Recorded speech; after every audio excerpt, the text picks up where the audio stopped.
ক্ষমতায় আসলে ওইখানে আবারও বীর শ্রেষ্ঠদের নামে এই স্টেডিয়াম করা হবে।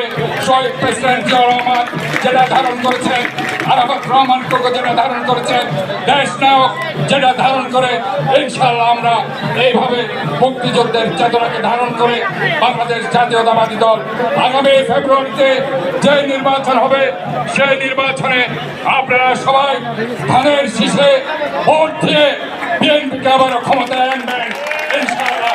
আপনাদের এখানে যত কিছু আছে বিএনপি ইনশাআল্লাহ সমস্ত যে সমস্যা সেই সমাধান আমরা করে দেবো। ইতিমধ্যে 41টি ওয়ার্ড 41টি খেলার মাঠ চট্টগ্রাম সিটি কর্পোরেশনের পক্ষ থেকে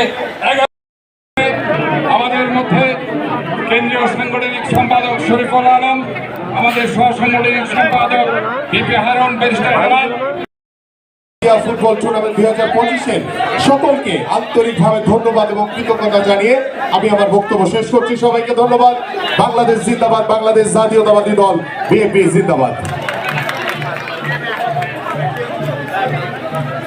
ধন্যবাদ জনাব আমিনুল হক, বিষয়ক সম্পাদক বাংলাদেশ জাতীয়তাবাদী দল বিএনপি।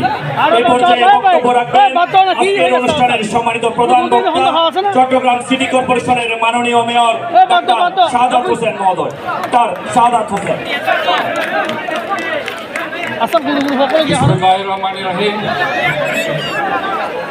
যে চট্টগ্রাম থেকে শহীদ প্রেসিডেন্ট জিয়াউর রহমান এই মাঠ থেকে সামান্য সামনেই সার্কিট হাউসে শহীদ হয়েছেন, যে চট্টগ্রাম থেকে উনি মহান স্বাধীনতার ঘোষণা দিয়েছেন, আজকে চট্টগ্রামে